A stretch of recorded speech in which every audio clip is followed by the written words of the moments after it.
찬송가 429장을 부르시겠습니다. 429장입니다.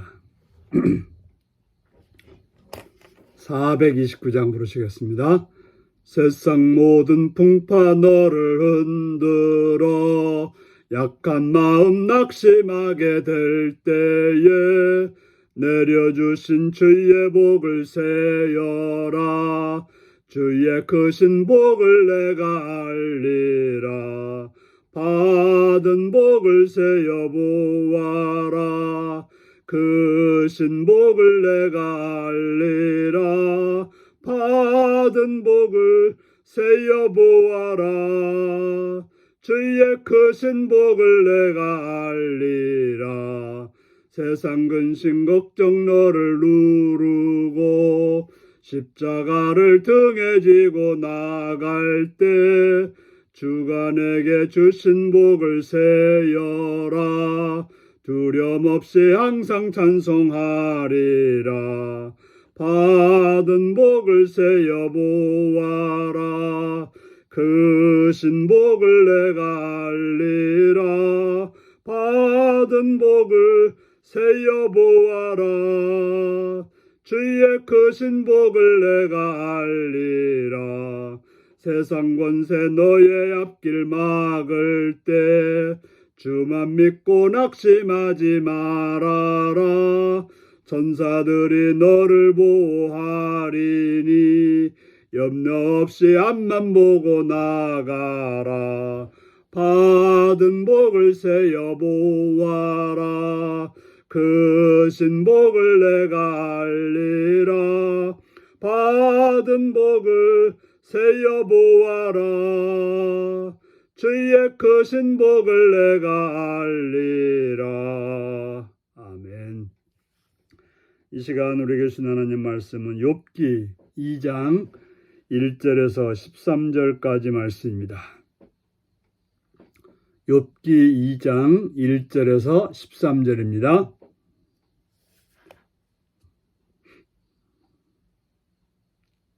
교독하시겠습니다. 또 하루는 하나님의 아들들이 와서 여호와 앞에 서고 사탄도 그들 가운데 와서 여호와 앞에 서니 여호와께서 사탄에게 이르시되 내가 어디서 왔느냐. 사탄이 여호와께서 대답하여 이르되 땅을 두루 돌아 여기저기 다녀왔나이다. 여호와께서 사탄에게 이르시되 내가 내 종 욥을 주의하여 보았느냐. 그와 같이 온전하고 정직하여 하나님을 경외하며 악에서 떠난 자가 세상에 없느니라. 내가 나를 충동하여 까닭 없이 그를 치게 하였어도 그가 여전히 자기의 온전함을 굳게 지켰느니라. 사탄이 여호와께 대답하여 이르되 가죽으로 가죽을 바꾸오니 사람이 그 모든 소유물로 자기 생명을 바꾸올지라. 이제 주의 손을 펴서 그의 뼈와 살을 찢어서 그리하시면 틀림없이 주를 향하여 욕하지 않겠나이다. 여호와께서 사탄에게 이르시되 내가 그를 내 손에 맡기노라. 다만 그의 생명은 해하지 말지니라. 사탄이 이에 여호와 앞에서 물러가서 욥을 쳐서 그의 발바닥에서 정수리까지 종기가 나게 한지라. 욥이 재 가운데 앉아서 질그릇 조각을 가져다가 몸을 긋고 있더니 그의 아내가 그에게 이르되 당신이 그래도 자기의 온전함을 굳게 지키느냐. 하나님을 욕하고 죽으라. 그가 이르되 그대의 말이 한 어리석은 여자의 말 같도다. 우리가 하나님께 복을 받았은즉 화도 받지 아니하겠느냐 하고 이 모든 일에 욥이 입술로 범죄하지 아니하니라. 그때 욥의 친구 세 사람이 이 모든 재앙이 그에게 내렸다 함을 듣고 각각 자기 지역에서부터 이르렀으니 곧 대만 사람 알레박스와 수아 사람 빌닷과 라마 사람 소발이라. 그들이 욥을 위문하고 위로하려 하여 서로 약속하고 오더니 눈을 들어 멀리서 보매 그가 욥인 줄 알기 어렵게 되었으므로 그들이 일제히 소리를 질러 울며 각각 자기의 겉옷을 찢고 하늘을 향하여 티끌을 날려 자기 머리에 뿌리고 밤낮 7일 동안 그와 함께 땅에 앉았으나 욥의 고통의 심함을 보므로 그에게 한마디도 말하는 자가 없었더라. 아멘. 오늘은 고난 중에 시인하는 복과 화의 주권자라는 제목으로 말씀을 나누겠습니다.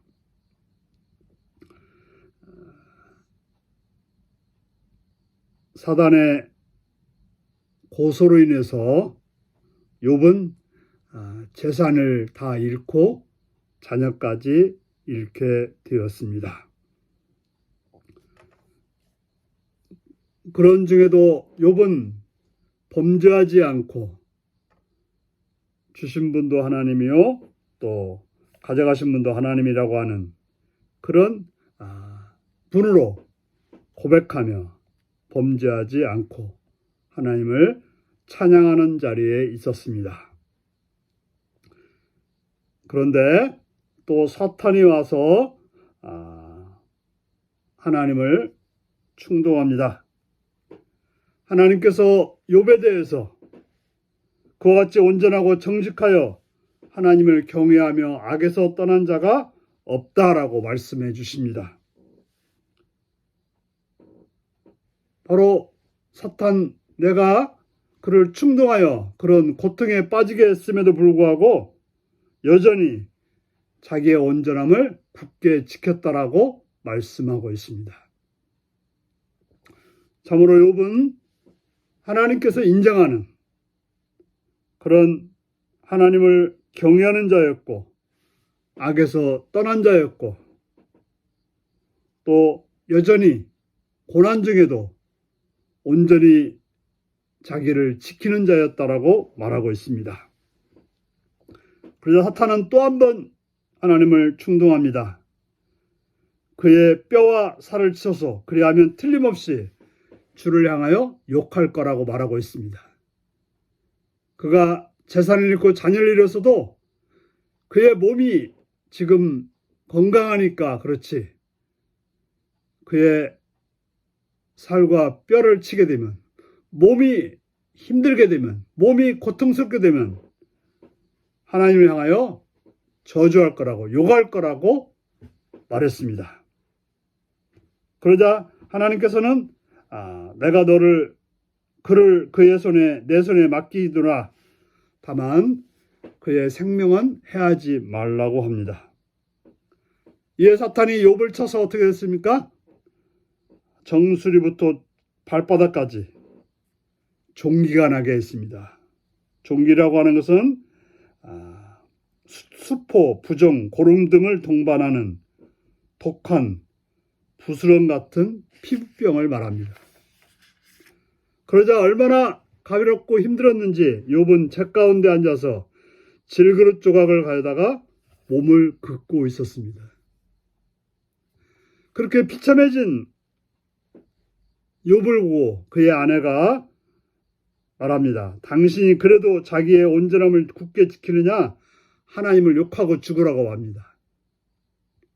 아마도 아내는 재산 잃고 자녀들 잃은 그때 벌써 하나님을 욕하고 저주했던 것 같습니다. 그런데도 불구하고 욥이 하나님께 온전히 신앙을 지키는 모습을 보고서 그래도 온전함을 굳게 지키느냐 하나님을 욕하고 죽으라고 말합니다. 참 가까운 사람들이 더 문제라는 것이 이런 때 생기는 것입니다. 자기 남편을 위로하고 믿음을 가지게 도와주기는커녕 더 그 믿음을 흔들고 온전함으로 살아가려고 하는 그 모습을 무너뜨리려고 하는 그런 아내의 모습을 보게 됩니다. 그때 욥은 말합니다. 그대의 말이 한 어리석은 여자의 말과 같도다. 우리가 하나님께 복을 받았은즉 화도 받지 아니하겠느냐 하고 이 모든 일에 욥이 입술로 범죄하지 않도다. 하나님께서 복을 받을 수 있지만 또 화도 받을 수 있다라고 욥은 고백하고 있습니다. 그렇기 때문에 복 받을 때만 좋아하고 어떤 화를 받을 때는 저주한다면 그게 어찌 하나님을 믿는 행동이 되겠냐라고 따지고 있습니다. 그러므로 언제나 하나님은 경외를 받으실 분이지 내 상황에 따라서 바뀌는 분이 아니라고 말하고 있습니다. 그때 욥의 세 친구가 먼 곳으로부터 방문을 받습니다. 참 욥에게는 좋은 친구들이 있었습니다. 욥의 그 상황을 보고서 소리질러 울며 각각 겉옷을 찢고 하늘 향하여 티끌을 날려 자기 머리에 뿌리고 무려 7일 동안이나 욥 옆에 앉아 있었다고 말하고 있습니다. 그것도 같이 욥이 앉아 있는 그 땅에 앉아서 욥의 고통을 보고 묵묵히 앉아 있었습니다. 여러분들이 고통을 당할 때 여러분들은 그런 친구를 가지셨나요? 묵묵히 일주일 동안 같이 있어줄 친구. 참 욥은 훌륭한 사람이었습니다. 신앙적으로 보나 세상적으로 보나 또 친구들을 보나 훌륭한 모습이었습니다.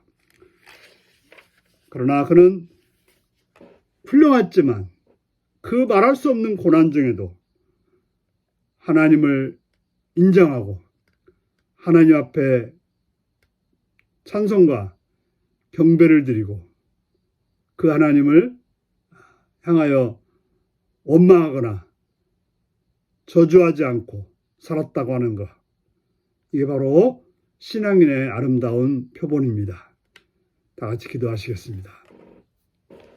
참 좋으신 아버지 이름을 찬양합니다. 오늘도 주의 말씀으로 공부하시는 주의 음성을 듣습니다. 참으로 감당할 수 없는 어려운 중에도 하나님을 인정하고 하나님을 원망하지 않고 하나님을 저주하지 않고 온전함을 지켰던 욥의 모습을 봅니다. 주님, 우리들로 하여금 어떤 상황이든지 흔들리지 않는 그런 신앙으로 살게 하여 주옵소서. 좋을 때만 하나님을 찬양하고 어려울 때는 하나님을 저주하는 그런 어리석은 자리에 있지 않도록 깨어있는 성도들이 되게 하여 주옵소서. 예수님의 이름으로 기도하옵나이다. 아멘. 하늘에 계신 우리 아버지의 이름을 거룩하게 하시며 아버지의 나라가 오게 하시며 아버지의 뜻이 하늘에서와 같이 땅에서도 이루어지게 하소서. 오늘 우리에게 일용할 양식을 주시고 우리가 우리에게 잘못한 사람을 용서해 준 것 같이 우리 죄를 용서해 주시고 우리를 시험에 빠지지 않게 하시고 악에서 구하소서. 나라와 권능과 영광이 영원히 아버지의 것입니다. 아멘. 말씀 묵상입니다. 하나님을 욕하고 죽으라는 아내의 말에 욥은 어떻게 대답했나요? 욕과 같은 고백을 하며 내가 겸손히 받아들일 일은 무엇인가요? 욥을 방문한 친구들이 욥을 보고 취한 행동은 어떠했나요? 어려움을 당한 이웃을 위해 내가 할 수 있는 최선의 위로는 무엇일까요? 오늘 이 말씀 묵상하며 주 안에서 온전함을 지키는 복된 하루가 되시기 바랍니다. 샬롬.